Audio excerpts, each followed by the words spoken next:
si vous prenez ça comme ça, vous fermez les yeux sur le début, vous fermez les yeux sur la fin, vous fermez les yeux sur le chapitre, vous fermez les yeux sur le livre de Matthieu, vous ferez mal. C'est pourquoi on parle donc de l'identification des thématiques. Ce passage ou ce chapitre parle de quel thème? Parle de quoi? Matthieu parle de quoi? Matthieu 24 parle de quoi? Frères et sœurs, Jésus a dit un jour: détruisez ce temple et je le reconstruirai en 3 jours. Et les gens ont lapidé Jésus-Christ. Ils disent: mais tu mens. Tu n'es pas sérieux dans ce que tu dis, parce que ce temple a pris plusieurs années pour être réalisé. Comment tu peux dire que tu vas le détruire en 3 jours? Alors, Orphée, ils avaient raison ou ils avaient tort? Pourquoi?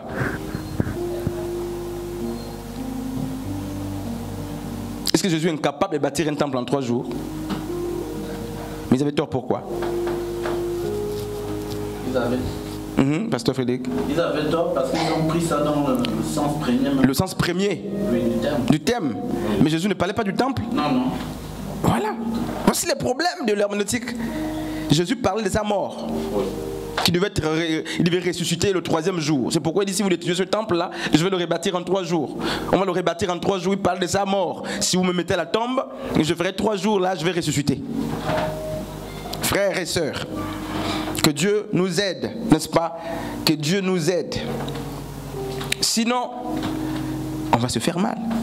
Donc n'ayez pas l'appétit, le goût de prendre la Bible, d'ouvrir un verset de notre choix, de votre choix, et d'en faire toute une prédication en fermant les yeux sur l'avant-verset, l'après-verset, sur, n'est-ce pas, l'esprit du chapitre, sur l'esprit, n'est-ce pas, de l'auteur qui a écrit ce livre, et même sur le message général du livre dans lequel tu as tiré, n'est-ce pas, le verset. Donc, ce qui est bon à savoir, c'est quoi?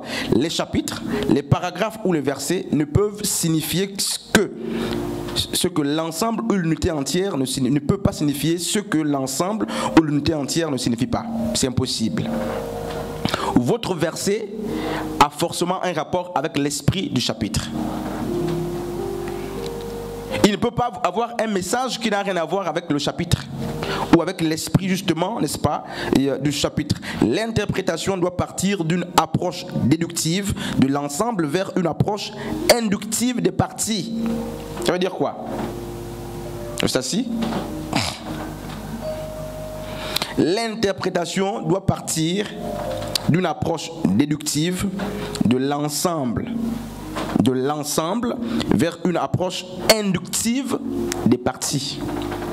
Ça veut dire que dans un livre, un verset a toujours un lien ou bien une même idée avec justement l'ensemble de... Voilà. Donc il faut la compréhension de l'ensemble du chapitre ou du livre avant justement de tirer les conclusions sur des petites parties, n'est-ce pas? Et donc il faut qu'on fasse très attention. Ainsi, le présent commentaire, bon, ça c'est les choses qui sont, n'est-ce pas, pas très importantes. Vous verrez ça dans le document. Mais ce qui est bien aussi à noter, c'est que chaque mot, chaque expression, chaque proposition et chaque phrase contenue dans le paragraphe se rapporte d'une manière ou d'une autre au thème ou au sujet unifié. Je crois que c'est ce que la sœur Ostasie était en train de nous dire. On va très vite au 3e principe et on va terminer par le 4e principe avant de voir un cas pratique très vite. Donc, après le contexte, le cadre historique, après, n'est-ce pas, l'identification des unités littéraires ou des thématiques, le 3e principe de base ou fondamental pour une bonne herméneutique, c'est quoi? C'est la lecture des différentes traductions de la Bible. Un pasteur, un ancien, un étudiant de la Bible ne peut pas avoir une seule Bible dans sa maison ou ou une Bible qui n'a en fait une seule version de Bible. C'est très dangereux. La troisième, n'est-ce pas? Donc le troisième principe consiste à lire différentes traductions de la Bible en vue d'en saisir la signification la plus large possible. Donc c'est la sémantique, n'est-ce pas? Que les mots ou expressions bibliques peuvent contenir. Le fait pour vous de prendre 2, 3, 4, 5, au minimum 3 versions, vous donne une meilleure lecture, un meilleur aperçu sur, n'est-ce pas, sur le verset, sur le chapitre, sur le livre que vous êtes en train de lire et parfois sur certains vocabulaires.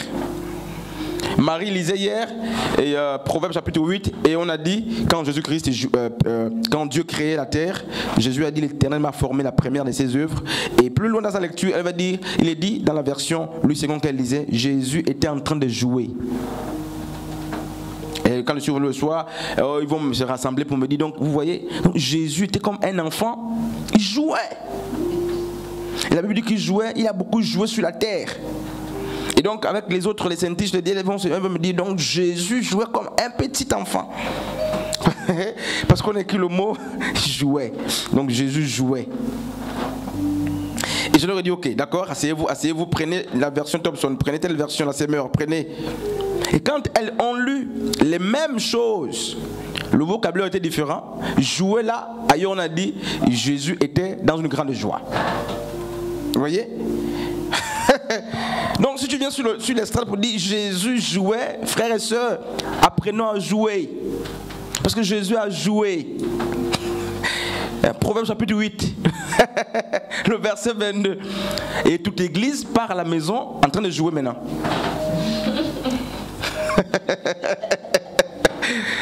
Chacun va aller jouer chez lui. Parce que le pasteur Frédéric nous avait dit qu'on doit jouer. Le frère Ophé nous a dit Jésus jouait. Et il a beaucoup joué. Donc le jeu ne doit pas quitter la vie chrétienne. C'est comme ça que beaucoup prêchent. Frères et sœurs, un lecteur, un bibliste, un ancien, un chrétien qui veut se former, achète les manuels. 3 Bibles, au moins 3 Bibles à la maison, de traductions différentes. Et pas toutes les traductions, des traductions qui sont très rigoureuses. Au moins 3 Bibles pour comparer, faire une étude comparée des textes. Et ça te permet d'avoir un esprit plus ouvert. Plus ouvert, n'est-ce pas? Et donc, les différentes traductions exposent ces diverses opinions et aident ainsi à identifier et expliquer les variations des manuscrits grecs. Les dites variations n'affectent en rien la doctrine, mais permettent plutôt d'essayer, n'est-ce pas, de remonter jusqu'au texte original écrit par l'auteur antique, jadis, n'est-ce pas, inspiré. Donc le fait qu'il y ait 3-4 versions ne doit pas te faire comprendre que, enfin, il ne faut pas que tu dises, bon, ici on a dit jouer, des joies, je choisis jouer. C'est pas ça le fond. Le fond, c'est que tu aies une meilleure idée de ce que cette expression signifie. C'est ça le fond. Quatrièmement, donc le 4e principe, je crois qu'on va chuter par là. Donc, le 4e principe pour mener une étude herméneutique bien, c'est de relever les genres littéraires. Les genres littéraires. Vous vous rendez compte que donc on ne prêche pas que pour prêcher. Et ceux qui se lèvent et viennent prêcher ici là, c'est ce travail qu'ils font. Il faut ce travail. C'est pourquoi les nuits blanches. Enfin, les nuits blanches là, c'est pas pour chercher un verset. Nous sommes devant les versets tout le temps. Les nuits blanches, c'est que Seigneur, je vais dire quoi? Là, je vais dire quoi là? C'est quoi le message dans ce verset? Quel est l'esprit du texte? Et parfois, il vous faut un guide biblique. Il vous faut, n'est-ce pas, des livres d'études, des explications bibliques. Vous devez vous entourer des instruments, n'est-ce pas, d'enseignement. Et vous aurez un langage différent des autres. Vous n'allez pas parler comme les gens de la rue. Écoutez, regardez frères. J'ai discuté avec une sœur, une étudiante hier qui m'a appelé. Monsieur, j'ai vu votre post sur votre compte YouTube, mais je suis touché. Je suis touché pourquoi? Je suis touché parce que vous avez défini la fornication d'une manière Ah bon? Oui, je dis envoie-moi le lien. Et ma propre vidéo, elle a envoyé. Je dis, mais il y a quel moment? Elle dit, oh non! Comment? D'abord, j'ai publié hier les jumeaux. J'ai publié les jumeaux. Elle dit, pasteur, comment vous pouvez faire les enfants comme ça? Beaucoup des enfants, vous n'êtes pas mariés là. Comment vous pouvez vous prêcher? Vous êtes la fornication, donc vous voyez tous les enfants que vous publiez, vous êtes le péché. Ah bon? Oui. Je dis, on appelle ça comment? Allez, c'est la fornication. J'ai jamais vu votre vidéo. Elle envoie le lien. Et voilà ce qui se passe. J'étais à la chambre, j'étais très calme, très posé. Alors je lui ai posé des questions d'une manière successive. J'étais crescendo, donc j'ai posé la question, c'est quoi la fornication d'abord? J'ai commencé par là. J'ai dit, tu es à la maison? Oui. Bon, tu prends ton dictionnaire biblique, tu pries, non? Oui. Est-ce que à la maison, il y a des hommes de Dieu? Oui. Bon, d'abord tu me donnes la définition là. Toi-même, qu'est-ce que tu dis? Elle s'est embrouillée. La première chose.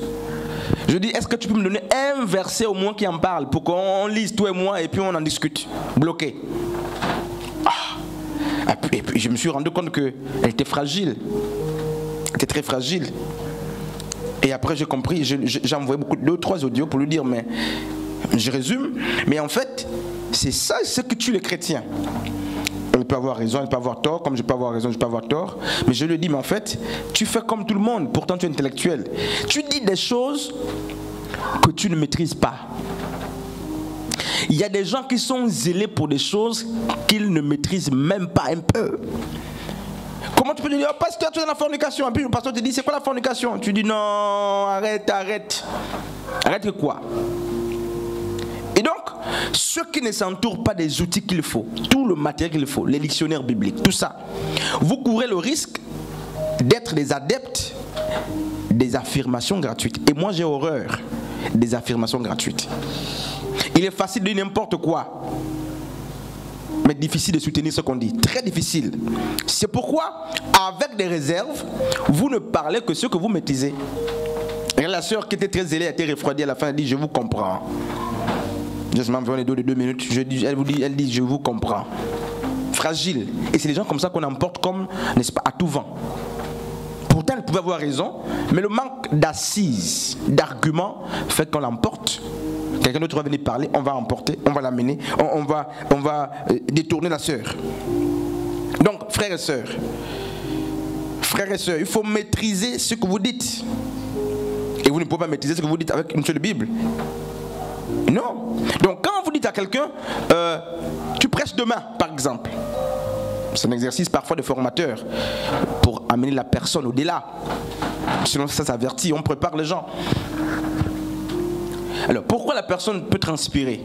Mais en fait, est-ce que c'est pour chercher quoi? Je voudrais que nous me répondions même. Qu'est-ce qu'on cherche? Pourquoi on transpire? On a la Bible avec nous. C'est que ce n'est pas un jeu de la Bible, ce n'est pas un problème de la Bible. Pourquoi la personne dit non, moi je ne suis pas prêt? Prêt comment? Ouvre la Bible. Parce que prêcher, ce n'est pas ouvrir la Bible. On a dit au départ que, n'est-ce pas, la prédication est une activité rationnelle et donc intellectuelle et spirituelle. Il faut prendre le domaine spirituel avec le domaine intellectuel. L'intelligence, il faut être intelligent. Quand tu prends justement, on parle du genre littéraire, donc il faut connaître ce que c'est un genre littéraire. Est-ce que mon texte est un récit par exemple? Est-ce que c'est une poésie?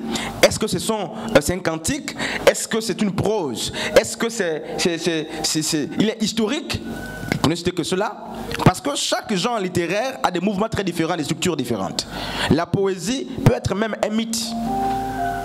Donc l'invention, on parle d'une manière imagée pour traduire une vérité, une chose réelle, mais on prend par exemple des images. Regardez Cantique des Cantiques par exemple. Quand vous prenez Cantique des Cantiques, beaucoup de chrétiens même n'aiment pas lire Cantique des Cantiques, parce que justement le style littéraire est très compliqué.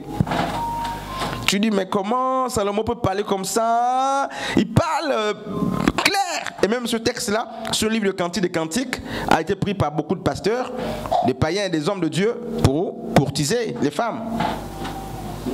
Parce qu'ils ont pris Salomon comme quelqu'un qui courtisait la Sunamite sans aller plus loin. Le genre littéraire est très important. Si c'est un mythe, tu vas prendre un mythe pour venir nous coller le mythe. Et tu vas dire à l'église, vous voyez, alors que c'est une parabole. Voilà. Si c'est une parabole, c'est que ce n'est pas une histoire vraie. Bon, maintenant si tu prends une parabole que tu devais appliquer ici, alors que dans la parabole, ce qui importe, c'est la chute, donc la morale. Le reste là n'est pas important. Les noms ne sont pas importants, les signes. Nous, ce qu'on veut, c'est la morale. Matthieu chapitre 25, avec la parabole de 10 vierges. On dit la parabole de 10 vierges que les cacouillistes ont pris pour en faire un chemin de bataille. C'est une parabole, donc ce n'est pas une histoire vraie. Donc, on prend une parabole pour vous parler d'un fait réel, qui n'est pas la parabole. On parle de 10 vierges. On parle de l'époux qui arrive très tard dans la nuit. Mais une parabole, vous n'allez pas commencer à nous dire, bon, vous devez être vierge à l'église, par exemple, ou l'église. Non, c'est pas ça le fond du message. Non, le message est loin, il est autre. Non, au milieu de la nuit, donc Christ viendra au milieu de la nuit, par exemple. Non, mais Christ, vous voyez, Christ avait 10 vierges, donc il était polygame, par exemple. Comme beaucoup aussi on dit, Jésus était polygame, vous voyez les 10 vierges, donc je peux être polygame. Vous voyez l'interprétation des choses là, ça amène des problèmes. Et c'est très dangereux, homme de Dieu, c'est très dangereux, ça tue. Et le verset 13 là-bas va nous faire comprendre quoi? La morale de la parabole de Matthieu 25, c'est quoi? C'est que veiller et prier. Jésus voulait enseigner sur l'importance de veiller, d'être prudent, sur la prudence. Parce que celles qui ont dormi et qui n'ont pas prévu de l'huile ont raté justement, mais d'aller aux noces, quand elles sont arrivées, la porte était fermée, trop tard. Donc la morale de la parabole en question, c'était veiller et prier. Et donc si on ne connaît pas le genre littéraire, on va se faire mal. Parce que la poésie, c'est pas une histoire. L'histoire, c'est pas une parabole. La parabole, c'est pas une prophétie. La prophétie, c'est pas une lettre. Et la lettre n'a pas forcément une forme apocalyptique. Regardez, quand vous lisez Apocalypse, ça fait quoi? Apocalypse, hein? Il semble que Apocalypse fait peur aux gens. N'est-ce pas? Parce qu'il y a des catastrophes naturelles et les gens disent que c'est comme ça l'Apocalypse. Mais c'est un style, un genre littéraire, c'est ce qu'on appelle justement le genre apocalyptique. Donc il y a des catastrophes, n'est-ce pas? Il y a vous avez, regardez, Joël chapitre 2, 28 dit quoi? Le jour que le Seigneur devait répandre le Saint-Esprit sur toute chair, le ciel devait s'obscurcir, le soleil devait avoir les larmes, devait pleurer, le soleil devait fuir. Mais il n'y a jamais eu ça, hein, dans le chapitre 2. Maintenant, est-ce que Joël avait menti aux gens? Non. C'est un genre littéraire et ces images apocalyptiques, c'est pour donner l'intensité à l'événement. Ça s'arrête là, pour montrer combien, juste montrer l'intérêt très profond de l'événement. Mais si vous êtes là, vous prenez ça maintenant d'une manière littéraire pour dire, ah oui, il est dit que le soleil va s'obscurcir, littéralement, la lune va pleurer, va avoir les larmes comme ça. Vous allez vous faire mal. Amen. Amen. Je crois que normalement, on doit s'arrêter par ici. Mais regardez, je vais nous faire constater aussi une petite partie très importante. Matthieu chapitre 6 à partir du verset 3. Donc on a vu, il y a beaucoup de principes fondamentaux, on a vu 4. Matthieu 6, 33. Mais quand tu fais l'aumône, que ta main gauche ne sache pas ce que fait ta main droite. Ça, c'est ce qu'on appelle les compétences linguistiques. Nous sommes dans les compétences linguistiques. Ça, c'est ce qu'on appelle la dination. La dination est une figure de style. C'est une figure de style qui tend, n'est-ce pas, à l'exagération, un peu comme l'hyperbole, décrivant des faits inconcevables et contredisant ainsi les lois de la nature. Regardez, vous pensez que la main droite ne peut pas connaître ce que la main gauche fait comment? Les deux là se voient. Vous voyez? Et donc Christ, en le disant dans Matthieu chapitre 6, le verset 3, donc Christ était intelligent. Il va employer une figure de style qu'on appelle la dination. Donc Jésus se sert, n'est-ce pas, de cette figure de style pour décourager ceux qui cherchent toujours à tirer gloire de leur charité. Il invite personne à faire preuve de charité, mais dans l'humilité. Car tout ce que nous avons est un don de Dieu, n'est-ce pas? 1 Corinthiens chapitre 4, 7 dit, qu'as-tu que tu n'aies reçu? Je vais prendre une autre figure de style, ça c'était la dignation. Je vais prendre par exemple l'anaphore. Alors, je vais lire un texte pour montrer que dans la Bible, il y a toutes ces choses-là. Matthieu chapitre 5, à partir du verset 3 à 11. Heureux le pauvre en esprit, car le royaume des cieux est à eux. Heureux les affligés, car ils seront, n'est-ce pas, consolés. Heureux les débonnaires, car ils hériteront la terre. Heureux ceux qui ont faim et soif de la justice, car ils seront rassasiés. Heureux les miséricordieux, car ils obtiendront miséricorde. Heureux ceux qui ont le cœur pur, car ils verront Dieu. Heureux ceux qui procurent la paix, car ils seront appelés fils de Dieu. Heureux ceux qui sont persécutés pour la justice, car le royaume des cieux est à eux. Heureux serez-vous lorsqu'on vous outragera, quand on vous persécutera et quand on dira faussement de vous toutes sortes de mal à cause de moi. Quelqu'un constate ce qui se passe? C'est quoi? Heureux, heureux, heureux, heureux, heureux, heureux, heureux. Pourquoi? Donc Jésus utilise ce procédé pour communiquer les mystères de l'amour. Il y répète le même générique, donc le même vocable heureux, heureux, à chaque fois pour nous situer sur l'intensité de l'amour. Vous voyez? Et donc toutes ces choses, je vais prendre notre fil de style pour terminer. Donc on va prendre l'antonomase. Le troisième procédé, n'est-ce pas? On va finir par là. Donc je parle, nous sommes sur l'importance, n'est-ce pas, la connaissance du maniement de la langue. C'est le maniement de la langue. Et j'ai dit au départ que le prédicateur doit s'entourer de quoi? De la Bible, du dictionnaire biblique. Mais en fait, le prédicateur doit aussi avoir, n'est-ce pas, les livres dans la langue de sa Bible. Les livres de vocabulaire, de grammaire, de conjugaison et encore de quoi là? D'orthographe. Pas trop d'orthographe, mais bon, enfin. Pourquoi? Alors, regardez. C'est quel texte qui dit la main du Seigneur n'est pas trop courte pour nous sauver, ni son oreille très dur pour nous écouter? Vous avez combien? 59, je crois. Il est dit la main du Seigneur n'est pas très courte pour